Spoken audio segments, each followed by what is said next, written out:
નમસ્કાર મિત્રો, સ્વાગત છે આપ સૌનું ગુજરાત ટુડે ન્યૂઝમાં। ચાલો નજર કરીએ ગુજરાતના બધા 34 જિલ્લાની નાની મોટી ખબર પર। પરંતુ તેના પહેલા તમે આ વિડિયો કયા જિલ્લા કે ગામ શહેર મોહલ્લામાંથી જોઈ રહ્યા છો અમને કોમેન્ટ કરીને જરૂર જણાવો, જેથી અમે તમારા ગામ શહેર મોહલ્લાની ખબર તમને સૌથી પહેલા પહોંચાડી શકીએ। ખબરોની શરૂઆત કરતા પહેલા એક રિક્વેસ્ટ છે કે તમે આ વિડિયોને લાઈક કરી દો, કારણ કે જ્યારે તમે વિડિયો લાઈક કરો છો ત્યારે જ YouTube અને લોકોને આ વિડિયો બતાવે છે। તેથી અમારા માટે તમારો એક લાઈક ખૂબ જ જરૂરી છે।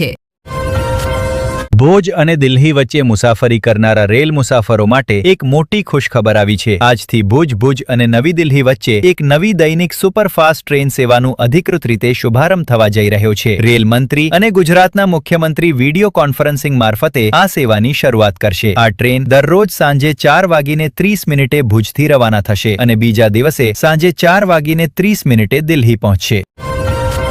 ગુજરાતના લોકોને હાલમાં ચીલચીલતી ગરમી અને લૂના થપેડાઓથી રાહત મળતી નથી દેખાતી। હવામાન વિભાગના તાજા આંકડાઓ મુજબ રાજ્યના મોટા ભાગના મુખ્ય શહેરોમાં મહત્તમ તાપમાન સતત 40 ડિગ્રી સેલ્સિયસથી ઉપર નોંધાઈ રહ્યું છે। અમદાવાદ અને રાજકોટ 43.5 થી વધુ તાપમાન સાથે રાજ્યના સૌથી ગરમ શહેર રહ્યા। બપોરે ગંભીર હીટવેવ જેવી પરિસ્થિતિઓ સર્જાઈ રહી છે। ભયંકર ગરમી વચ્ચે હવામાન વિભાગે ગુજરાતના કેટલાક જિલ્લાઓ માટે રાહતભરી ખબર આપી છે। દક્ષિણ ગુજરાત અને સૌરાષ્ટ્રના કેટલાક વિસ્તારોમાં તેજ પવન અને ગાજવીજ સાથે હળવાથી મધ્યમ વરસાદની આગાહી કરવામાં આવી છે। અમરેલી, ગીર સોમનાથ, નવસારી, ડાંગ અને વલસાડ જેવા જિલ્લાઓમાં પ્રી મોન્સૂન પ્રવૃત્તિઓ સક્રિય થઈ ગઈ છે, જેના કારણે તાપમાનમાં નાની ઘટ નોંધાઈ શકે છે।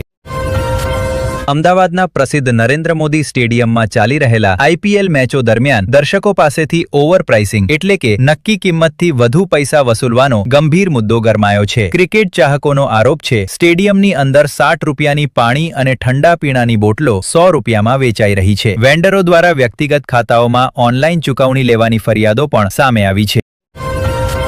અમદાવાદના પુછીઉડાવાદના પોલીસ કમિશનરે સુરક્ષા વ્યવસ્થા મજબૂત કરવા અને ગુનાઓ પર નિયંત્રણ મેળવવા માટે તમામ ગેરેજ અને ઓટોમોબાઈલ વર્કશોપ માટે એક નવો કડક આદેશ બહાર પાડ્યો છે। નવા નિયમો હેઠળ હવે ગેરેજ માલિકોને આવતા દરેક વાહન અને તેના માલિકની સંપૂર્ણ વિગતો ઓળખ પુરાવા સાથે રજિસ્ટરમાં નોંધવી ફરજિયાત રહેશે। સાથે સાથે પ્રવેશ અને બહાર નીકળવાના દરવાજાઓ પર CCTV લગાવવાનું રહેશે।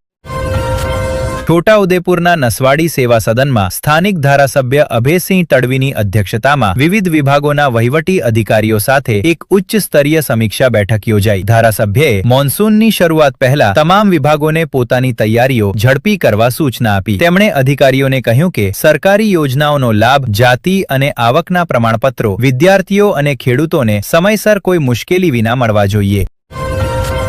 ઈંધણની અછત વચ્ચે જામનગર જિલ્લામાં ખેડૂતો વચ્ચે ઝપાઝપી થઈ। લાલપુર વિસ્તારમાં ઈંધણ લેવા માટે ખેડૂતો લાંબી લાઈનમાં ઊભા હતા, ત્યારે ભીડમાં ઝઘડો થયો। સ્થળ પર હાજર પોલીસ કર્મીઓએ તાત્કાલિક હસ્તક્ષેપ કરીને પરિસ્થિતિ બગડતી અટકાવી। પોલીસની હાજરીથી સ્થિતિ નિયંત્રણમાં આવી અને માહોલ શાંત થયો। ઈંધણની અછતના કારણે ખેડૂતોમાં ભારે રોષ છે।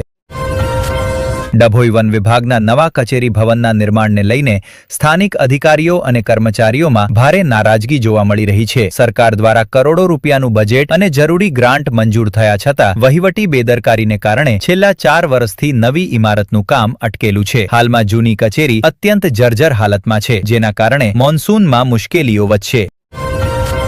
વડોદરાના સંખેડા વિસ્તારમાંથી એક મોટી ખબર સામે આવી છે, જ્યાં સ્થાનિક પ્રશાસને વાહન વ્યવહાર સુચારુ બનાવવા માટે મોટું પગલું ભર્યું છે। સંખેડાના જૂના બજારથી લઈને માંકણી ઝાપા 4 રસ્તા સુધી મુખ્ય માર્ગો પર કરવામાં આવેલા તમામ ગેરકાયદે અતિક્રમણોને સંપૂર્ણપણે દૂર કરવામાં આવ્યા છે। આ કાર્યવાહી દરમિયાન કડક સુરક્ષા વ્યવસ્થા રાખવામાં આવી અને વેપારીઓને સખત ચેતવણી આપવામાં આવી। વડોદરાના શિનોર તાલુકામાં પ્રધાનમંત્રી જનમન યોજના હેઠળ આયોજિત કરવામાં આવેલા સેવા સેતુ કેમ્પોને લઈને સ્થાનિક લોકોમાં ભારે નિરાશા જોવા મળી છે। પ્રશાસન દ્વારા યોગ્ય પ્રચાર પ્રસાર ન થવાને કારણે સીમલી અને બાવલિયા ગામોમાં આયોજિત કેમ્પ સંપૂર્ણ રીતે નિષ્ફળ રહ્યા। પ્રચારના અભાવમાં બહુ ઓછા ગ્રામજનો પોતાની સમસ્યાઓ લઈને આ સરકારી કેમ્પોમાં પહોંચ્યા। પંચમહાલ જિલ્લાના બોડેલી નગરમાં છેલ્લા ઘણા વર્ષોથી સ્થાનિક નાગરિકો માટે માથાનો દુખાવો બનેલી હરખલી કોતર એટલે કે પાણી ભરાવાની સમસ્યાના કાયમી ઉકેલ માટે હવે નગરપાલિકા સંપૂર્ણ રીતે એક્શનમાં આવી ગઈ છે। નવા પાલિકા પ્રમુખ અને ઉપપ્રમુખે પદભાર સંભાળતા જ સ્થળ નિરીક્ષણ કર્યું। મોન્સૂન પહેલા પાણી નિકાસની વ્યવસ્થા સુધારવા માટે યુદ્ધ સ્તરે કામ શરૂ કરી દેવામાં આવ્યું છે।